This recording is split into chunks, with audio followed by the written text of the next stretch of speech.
you first time make film about yourself, then you go through really very hard, painful parts, because you have to learn not to tell a story about yourself as you wish to be, but as you are.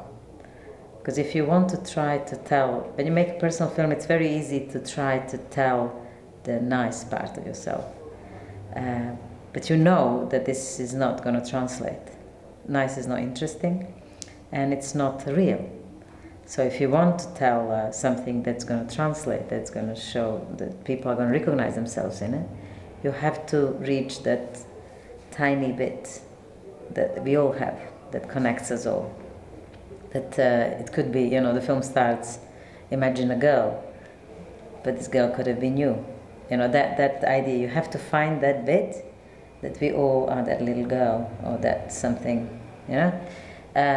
So I learned that through the other two films about my family.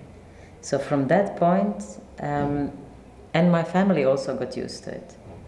As you saw in the film, they don't really pay attention to the camera. They absolutely don't restrict themselves from saying anything. There were even more extreme scenes. They didn't reach the film. Sometimes I thought the camera was on, and it wasn't. And I was so happy. It's like, oh, this is...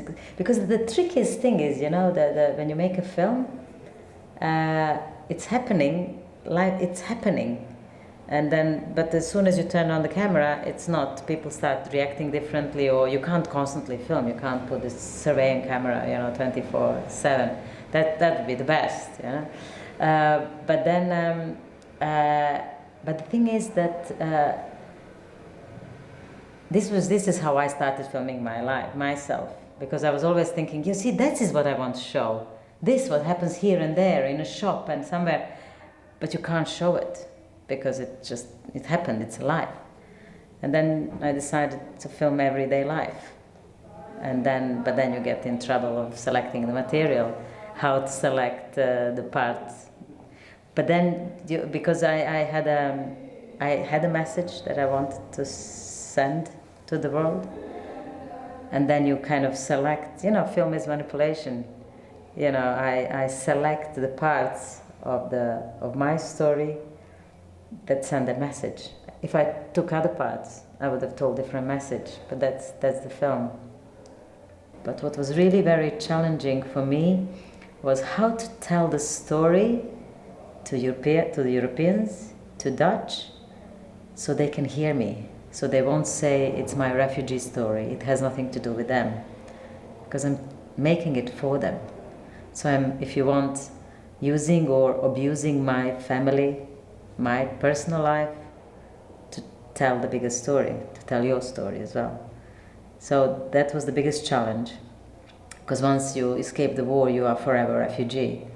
So you can't, and I know that, and I'm not blaming people for that, because it's natural, that is, that's so big, so people always remember that, and they always see me through that.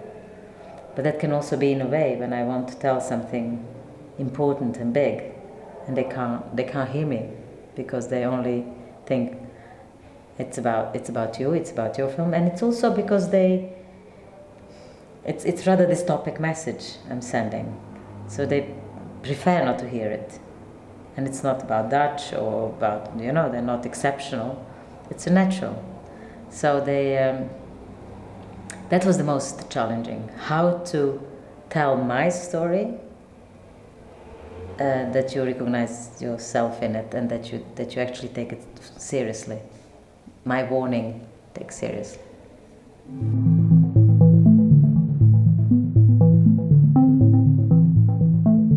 My family, in a way, we also don't agree politically on everything, but you have, if you care about each other, you have to keep on talking and seeing the other. You don't have to agree, but you have to keep on communicating, and but you also see how things are growing, how my family, in a way, could represent the country, because, we have different opinions, any other way. Except that we care for each other, and then that's maybe what we all need in the country. We need a little bit more care, love, need, kind of just to see the other. That's what I learned from the war.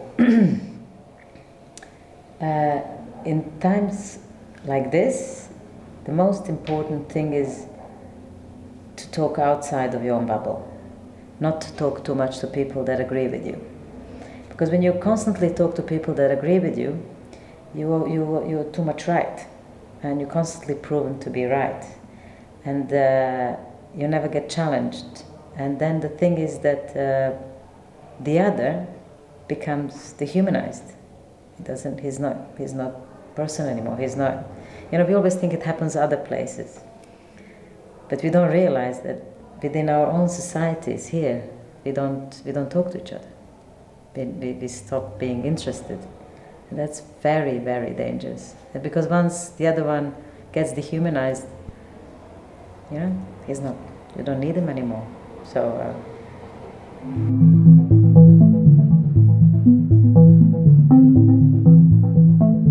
Yeah, that's why I had this scene with my son learning about history lesson. That's why I put it in a film. The way he was describing how fascism arose before the Second World War. When you see all these points, we're getting there. We have almost all ingredients needed for fascism soup. So. It's growing. Yeah.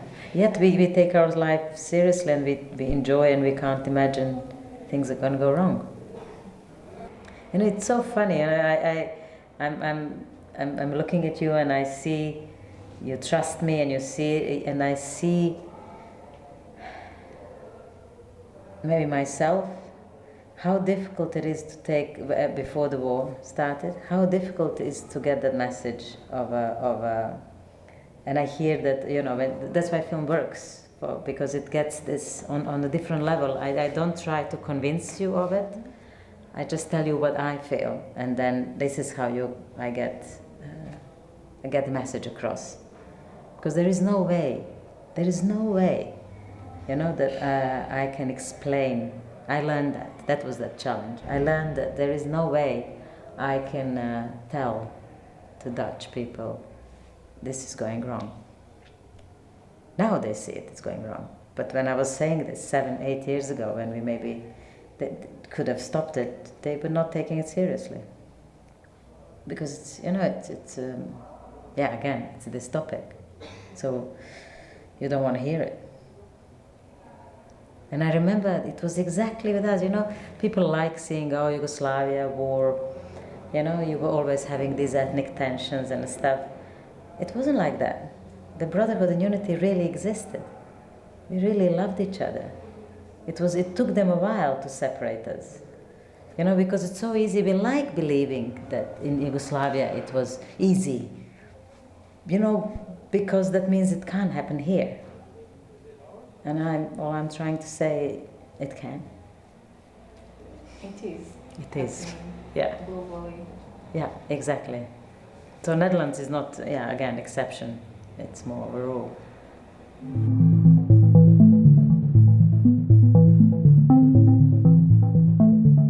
It was really incredible. It was first prize we won was in Luxembourg. Luxembourg Youth chose Home Game as the best film of a festival. I was really so, I want to say flattered, but I was proud. Because you have a Luxembourg youth, recognizing it. So then I really thought, okay, I managed. I managed to get it across. It's across the board. And then we got other prizes, and then and so also then Italian youth. It's kind of an exceptional thing that the youth chose Home Game, because that's something that I didn't calculate. Because I was trying to reach like the kind of, the documentary audience, if you want, whoever is watching documentary films. It ended up being very much that youth identified with Sergei, with my son. Something probably, which is just inherent on being 54, that you can forget about. I wasn't paying that much attention to I wanted to portray Sergei very closely, and that is very important generally in my life, the most important. So therefore, for film, I found it very important to portray him truthfully. You know, but it obviously translated in a way that youth around Europe recognize themselves in him, and you know, at the end, you know, it's about their life. Are they going to go to war? What is it? You know, where is their life going? So they feel. So for me, I'm very happy because I'm planning to start revolution, and I need young people. It's for them. Yes, mainly. absolutely. But you know, we kind of screwed it, and now we want them to make it better. So we need each other. Also there shouldn't be any polarization. We need each other to make things happen.